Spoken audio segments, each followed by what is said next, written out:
Hey guys, so it's me Alexis, and before I kind of start this video, I just want to say that it has been a very hot minute since I have posted on this channel. And I just wanted to say sorry, kind of, just because, I don't know, it's just school, man. School, growing up, adult things, wow, it's like, wow, so hard. It is really hard, like I'm struggling. I don't even know if I'm an adult yet. I mean, technically I am, but like, that's me all the time. But hey guys, today we are going to be talking about the Aries moon. As always, if you guys want to vote for the next moon sign, I'm going to be putting a poll after this video so that you guys can kind of click and be like, I want this moon sign. And from there, we can get things rolling. I don't even know if I'll post a video next week, but at least I know what you guys want, which means it could probably come. Without further ado, let's go ahead and start this video. And yeah, Aries moon, guys.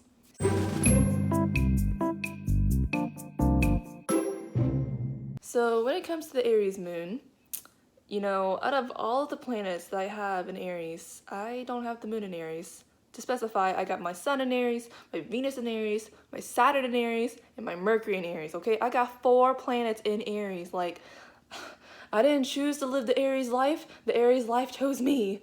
I don't know why. Ugh. Out of all those, Aries placements, I don't have an Aries moon. However, I will say that I think I have a very, very personal understanding of the Aries archetype, and I think understanding that archetype is going to be essential in understanding an Aries moon, or any Aries placement really, but I really think it's going to help when it comes to understanding the moon sign.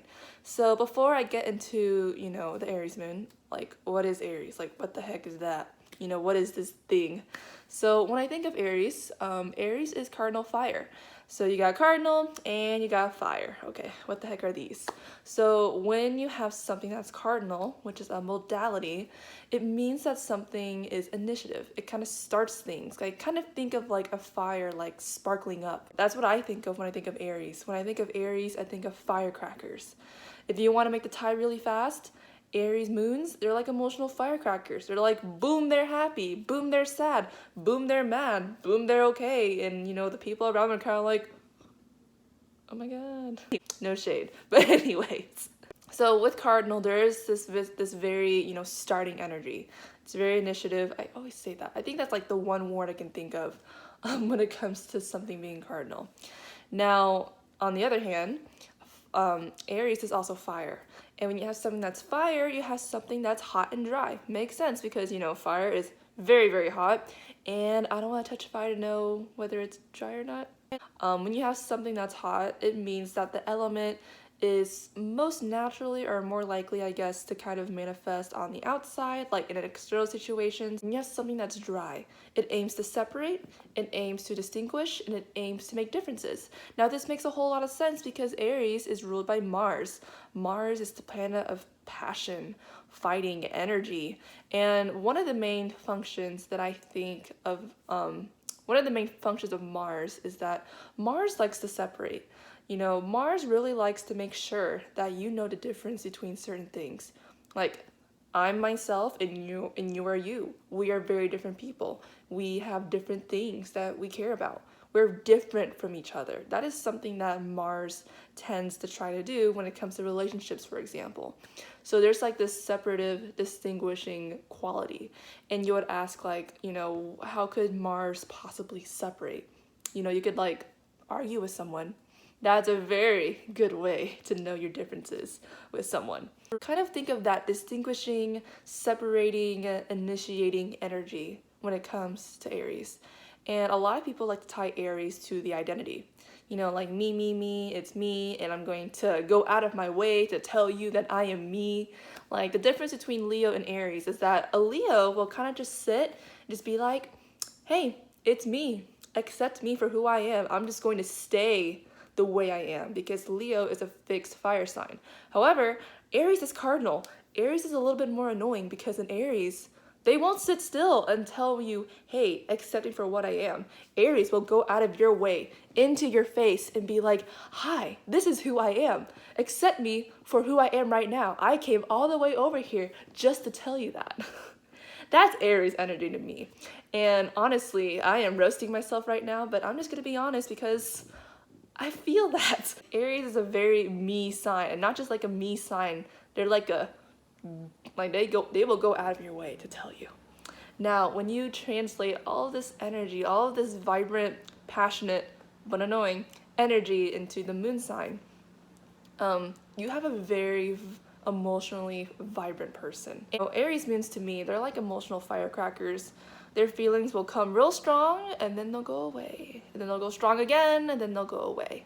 And I think the beauty of Aries moons is that, unless they have their moon aspect to Saturn or something like that, like these people can let their feelings go pretty nicely. Like, they'll get really mad at you. They'll get really passionate and they'll feel really strongly, but then like once they feel it, they'll kind of just fade away. Just kind of like a firecracker. So because like it's so like strong, I would say that for people who are, dealing with an Aries moon, they can be overwhelmed. Like, when you're an Aries moon, your emotional reactions are strong because Aries is a sign of strength, but at the same time, whenever you kind of come off strongly like that, a lot of people are kind of like, oh my god, how do I handle this? It's kind of like, when you're cooking and, you suck at cooking and then a fire suddenly starts and you're like, oh my god, I have to get water to kind of like get rid of it. That's kind of how people feel when it comes to dealing with an Aries moon. And it's like a cooking failure. I mean, with all due respect though, because an Aries moon feels so strongly, they're so honest. Like, as a Libra moon, I can't relate. If someone asks me how I feel, I will shape my feelings into something that is socially acceptable. So if I was extremely mad at someone and someone asked me like, hey, how are you feeling? I'm gonna shape my emotions, look at them and say, I'm fine. An Aries moon, not a chance. If they are pissed at you, you will know. I mean, even if they wanted to hide it, they usually don't. You will probably see their emotions on their face, unless like their moon is in the 4th house or something, or the 8th. But like for the most part, like Aries are very obvious and very straightforward with their emotions, which is kind of great because that would mean that Aries moons, for the most part, they have nothing to hide. Even if they wanted to lie to you emotionally, they can't do it. And with that comes honesty, and with that comes authenticity, and also bravery, which is, I think, very admirable, especially when it's in the moon, because, with the moon, we've always been conditioned to kind of, not be too honest, hide our feelings away, kind of shape our feelings to kind of match social situations. But an Aries moon, they're not going to take that. They're just kind of like, that's bullshit. I'm going to be who I am, express how I feel, and you're going to take it. And if you can't take it, then you can leave it. Now, if you are caring for an Aries moon, if your loved one's an Aries moon, and they're kind of sad or just sitting down in the dumps, which is very rare to see because with an Aries moon, like they're always kind of like, let's go, chop, chop, chop, let's go, let's, do our stuff. But there are times when an Aries moon, if they don't know how to manage their energy, they're going to be really tired and really drained and really sad. And there's going to be a point where like, they're kind of shut down. Now, if you have a loved one and your loved one who's an Aries moon is kind of like, stuck in the dumps, kind of reignite them. Again, they're like firecrackers. All you need to do is just do one little motivational spark, kind of give them a reason to be motivated. And if you give them that reason, they're going to be great again. I will say that when it comes to comforting an Aries moon, kind of pointing out their strengths, giving them, a perspective about the future, making them optimistic, telling them that they're tough, telling them that, they can do this. Like, that is the stuff that you want to say when you want to comfort an Aries moon. Like, if you're kind of stuck and you're kind of like sitting there and you're kind of like, should I go with the fluffy comforting route, or whether I should go with the fluffy comfort route versus like the blunt honesty route, go for the honest route. Because I think one thing that an Aries moon would greatly appreciate is honesty and a chance for independence. Don't tell an Aries moon how to conduct their emotions. They will get mad at you. So for example, let's just say that your Aries moon is like throwing a fit at like a really formal party. Do not tell them to calm down. I mean, instinctually, you're gonna be like, hey, calm down. it's not going to calm an Aries down. When you tell an Aries to calm down, they will not calm down. The best thing that you can do is just kind of let them crash and burn, let them embarrass themselves, let them get in trouble. And with enough, headbutting into situations, as the ram, eventually the Aries will learn. Like, I feel like as an Aries personally, I would much rather, learn from my mistakes than to have some weird person telling me not to make the mistakes, because I want to feel those mistakes. I want to feel the lesson that is put upon me when I'm being stupid. So I think that Aries Moon would kind of feel the same way. If they're, expressing themselves in a way that may not be safe, let them take the bruise. Like, try your best and be your friend and kind of be like, hey, be careful. Like, do, warn them as a loved one. But, they would much rather, suffer and learn than, never know. Because Aries is not a sign of regret. Now, the last thing I want to talk about is, the parent when it comes to an Aries moon. So in astrology, the moon is covered by the nurturing parent. And that could be your mom or your dad or whoever is your caretaker. When you have an Aries moon, the nurturing parent may have been kind of tough. I kind of think of like a drill sergeant when I think of the Aries moon parent. It's kind of weird because like you would think that the nurturing parent would nurture, but this sort of nurturing from the Aries moon, it's very much like tough love. So whenever the Aries moon is sad or something, maybe your Aries moon parent would kind of look at you and be like, hey, the world sucks. You gotta grow up, get on your feet, move on, do your stuff. And for some people, especially like as Cancer moon, they're gonna be like, oh my God, how can you not listen to me? I'm gonna, go back further into my little hole and like cry even more. But like for an Aries moon, like, I mean, maybe it didn't feel so good hearing it the first time, but that is the thing that the Aries moon like wants to hear sometimes, depending on how you frame it. Because if you give them the blunt, honest truth in a way to get that truth, nothing will stop an Aries moon. I will tell you that. So with that in mind, the Aries moon wants to teach their kid that like, if you want to get your way, if you want to be yourself, you got to fight for it. The world's not nice. It's a battlefield. Not everyone wants the same thing as you. And because of that, you got to fight for it.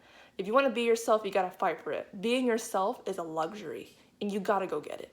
So I think that's the main lesson that an Aries moon parent could teach to their child, in the best case scenario. But for Aries moon parents that are kind of like, not great, I feel like they can impose independence on you when you didn't ask to. So I feel like Aries moons are very emotionally independent. They want to deal with emotions by themselves. But at the same time, like, since an Aries moon, since they want to be independent with their emotions, they don't really like to tell other people how they feel. And that can be kind of distressing because, at the end of the day, like, there's nothing wrong with having a support system. So talking to all my fellow Aries out there, you can do stuff by yourself, like that's great, but it's also okay to have a support system, and that will never threaten your your independence if you're choosing the right people. Life tip for an Aries moon. But yeah, I think that's pretty much it for what I have for the Aries moon. So, just a quick recap, very straightforward with their emotions. If they don't want to tell you about their emotions, you're going to find out anyway. They like to manage their emotions by themselves because they want to be independent. Their emotions are very strong, but they also don't last for the longest time unless it's aspected to Saturn or something. And yeah, and they also strive for independence with their emotions. And when you're trying to comfort them, this just came up in my mind, another thing you can do is let them be by themselves. Let them, do whatever the hell they want. Like, if they want to eat, I don't know, like, not a sandwich, that's pretty normal. If they just want to eat a bunch of, I don't know, pickles for dinner to make them feel better, let them do it. If they want to punch a wall, let them do it, but make them pay later. But anyways, that is pretty much it for my video on the Aries moon. Thank you guys so much for watching. Again, I'm gonna go ahead and put a poll for the next moon sign you guys want me to cover. So yeah, thank you so much for watching. I will see you guys next time, and thank you so much for supporting me even though I have been a flaky potato. So yeah, thank you guys. Bye.